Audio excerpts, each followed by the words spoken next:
series, big names in the Bible, with one of my favorite disciples, Peter. What do you guys know about Peter? He's fearful. He's fearful. Scared. He's got muscles. Never mind. Peter betrayed. Peter betrayed Jesus. How did Peter betray Jesus? He betrayed him 3 times before the rooster crowed. Denied him. Denied. Close. After the bird screeched 3 times.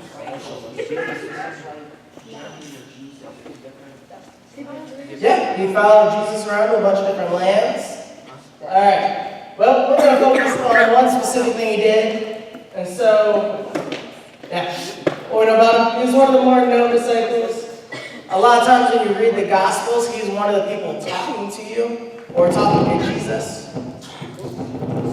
Thomas. Stop. He's also called the rock that Jesus is going to start his church on, so he's supposed to be a big deal.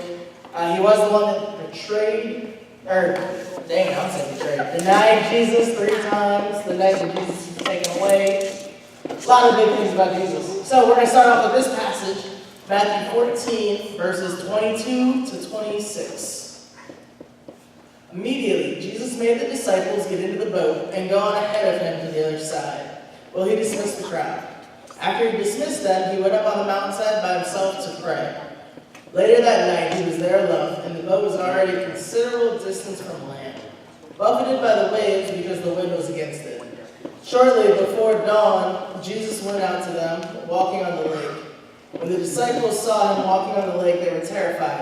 "It's a ghost," they said, and cried out in fear. So, Jesus came out to them walking on water. So he sends the disciples away. They're being buffeted by waves. There's a storm going on. And Jesus is like, you know what? I'm going to go out to the disciples. It's late. I'm going to walk on water. But it's a common move for God, if you think about it. He likes doing things that people have never seen before. Jesus turned water into wine. He fed thousands of people with a small amount of food. So why not walk on water? Why not one more crazy thing that people had never seen before to prove that he's God? So let's see how the story continues. Matthew 14, 27 through 29 says, "But Jesus immediately said to them, 'Take courage, it is I. Don't be afraid.' 'Lord, if it's you,' Peter replied, 'tell me to come to you on the water.' 'Come,' he said. Please quit talking in the front row. You guys are really rude and distracting right now. 'Come,' he said. Then Peter got down out of the boat, walked on the water, and came toward Jesus." So this is a big deal. If you guys don't realize what it says. Peter walked on water. You guys get that? Like they're out on a lake. There's a boat. This is where people fish. And he's out there walking on water. But Peter was scared at first. Peter was with the other disciples. They're scared of this Jesus that's walking on water. And he says, "Lord, if it's you, tell me to come out to you. Tell me to walk out to you on the water." And Jesus is like, come out here. Walk on the water. This is me. And when you think about it, we have these moments in life that I like to compare the boat to. These things that are really scary for us. Maybe it's going on a trip you've never gone on. Maybe it's inviting someone to church. Maybe it's trusting that God's going to take care of everything, even when it doesn't look like anything good can come from the situation. But with Jesus, we're able to do these unthinkable things. We're able to reach people that we think are unreachable. We're able to love people that are unlovable. We're able to do the unthinkable when we have Jesus with us.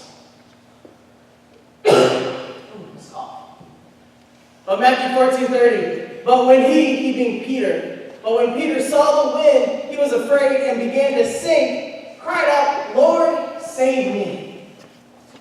So Peter's walking on the water, and he sees the wind. He sees the waves. There's probably lightning going on. He probably hears the thunder.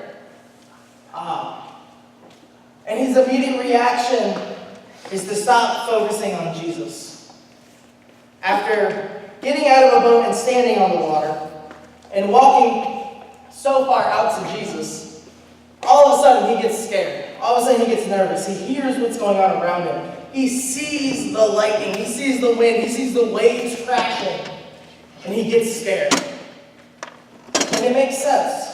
If I was standing out in the middle of water, and I was standing out in the water and saw a storm, I'd get a little scared too. But there are going to be storms when God calls us to do something. When I was in college, God wanted me to go work at a camp. After my first summer of college, I was just finished my freshman year. I was super excited. Worked at camp. The first week of camp, I got a phone call. It was my dad. He said, "Derek, I love you." I said, "I love you too, Dad, but you never start conversations with us. What's wrong?" He said, "Well, we just got done talking to the doctor. Your mom's got stage 4 cancer." I was like, "Oh, yeah. If you don't know, stage 4 is the worst form of cancer, and it's the incurable kind of cancer, which means it's fatal." And so I immediately said, "All right, I'll talk to the people in charge. I'll come home." And my mom was on the line, and she said, "No, you're not coming home. God wants you at camp. God's got kids that he wants you to reach at camp. You can come see me on your week off." And so this is one of those storms. This is one of those times I had to get out of the boat and I had to focus on Jesus. I had to look at all the kids that were coming to camp. Well, I knew everything that was going on at home. Well, I knew what my mom was fighting. And I had to keep my eyes on Jesus in the storm. But the problem is, when we're doing what God wants us to do, there's someone on the other side trying to fight us. Satan doesn't want us to do what God wants us to do. Satan wants us to fall. Satan wants us to lose. Satan wants us to struggle. But if we focus on Jesus, we don't see him. We don't see the pain that he's causing. We don't see the trouble that's going on. We don't see the distractions if we focus on God. And I love verse 31. So this is right after Peter said, "Jesus saved me." Immediately, Jesus reached out his hand and caught him. "You little faith," he said. "Why did you doubt?" Christ saved Peter. Because even when we take our eyes off from God, God does not take his eyes off from us. As soon as we cry out, it said immediately Jesus reached out and grabbed Peter. Peter was never in any real danger. Peter wasn't going to drown. Peter wasn't going to die that day because Jesus was right there with him. Jesus said, "No, I've got a plan here. You're okay." But why did you doubt? You walked all the way out here to me. Why would you doubt? I've been with you through so much. Why would you doubt? And so that summer when I was working at the camp, I finished up that summer. I went home for 4th of July week. I had the week off. It was great. The next summer, I was supposed to go back to that camp. And I knew I was supposed to go back to that camp because I prayed for weeks about it. I fasted on it. I was like, all right, God wants me to go to camp.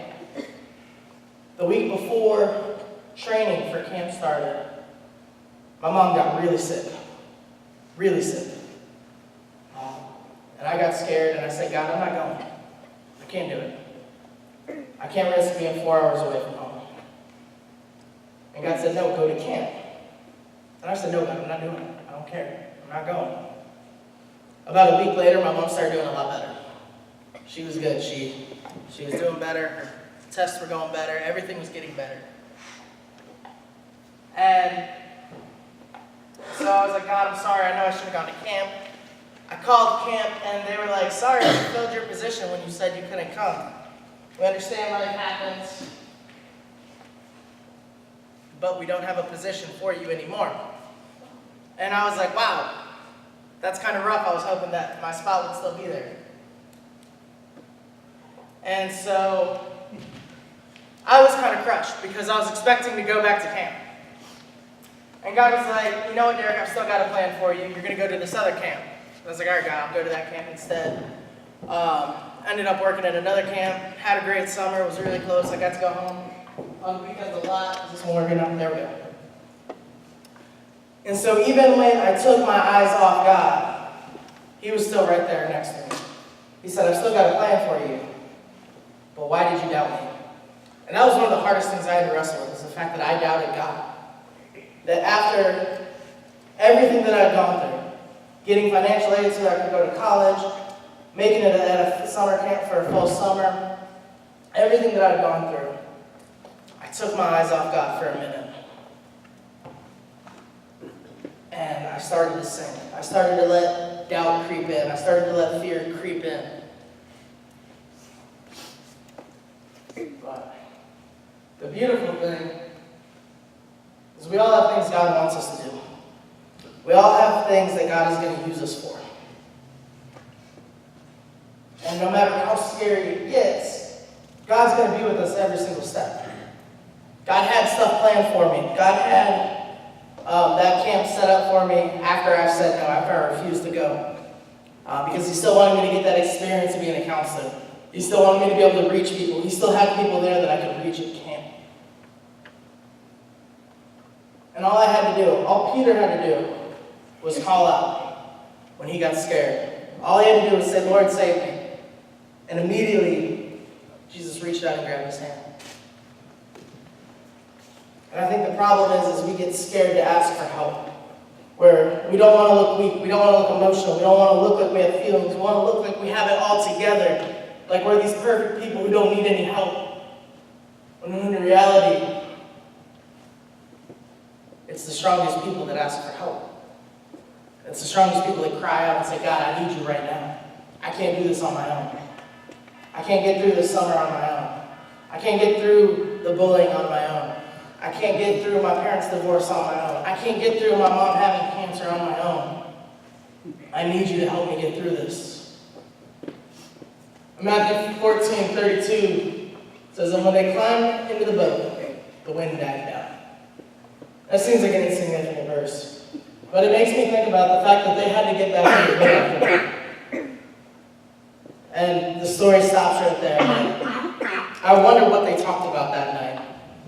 I wonder what Peter said to Jesus after Jesus just asked him why he doubted him and pulled him out of the water. So if you think about it, they had to walk back on water to get back into the boat. I wonder what Peter told the disciples when they asked, hey, what happened? Why'd you start to sink? I wonder what the conversation was like when Peter realized he was the only disciple that went out on the water and trusted Jesus that much. I wonder what it was like walking on the water. There's a lot of things that I think about when I read these stories. But I just put myself in Peter's shoes of that question, you of little faith, why did you doubt? And then having to get back in the boat with Jesus. Because there's things that God's going to want you to do that are going to scare you. There's things that God will call you to do that you're going to be like, whoa, God, that's not me. I'm not the person that invites people to church. I'm not the person that talks about their faith. I'm not the person that sets the example at youth group. I'm not the person that serves on Sunday morning. I'm not the person that wakes up for Sunday morning church. I'm not the person that serves on the weekend. Weekends are for me to relax. But it's worth it. I promise you guys, every single time. I've seen both sides. I've seen when you get out of the boat and you trust what God wants you to do. And I've seen what happens when you sit in the boat and you watch someone else go do something amazing. I've seen what it's like when you get out on the boat, you get scared and you start to sink and you need Jesus to help. And I promise you it's worth it if you keep your eyes on God. No matter what it is that He's called you to do. Whether it's to invite certain people, whether it's to start talking to that new kid at school, whether it's to talk to that kid that doesn't have any friends, whether it's just to be respectful at school. Because I work at a middle school. I see how middle schoolers talk to each other. I see how high schoolers talk to each other. It's not respectful. At least not 99% of the time. But are you willing to step out of the boat and set that example? Be that light in a dark place. Be that light in a dark and stormy world. Or are you staying in the boat? Because I promise you it's worth it. It's worth it to get out of the boat. It's worth it to trust God. It's worth it to keep your eyes on Christ. And it's worth it to call out when you're sinking. Will you guys pray with me? God, thank you so much for the story of Peter. For the story of someone who stepped out entrusted you for the story of someone who risked it all to see what you had for him. I ask that you help us to figure out what our notes are and to step out. In your name we pray.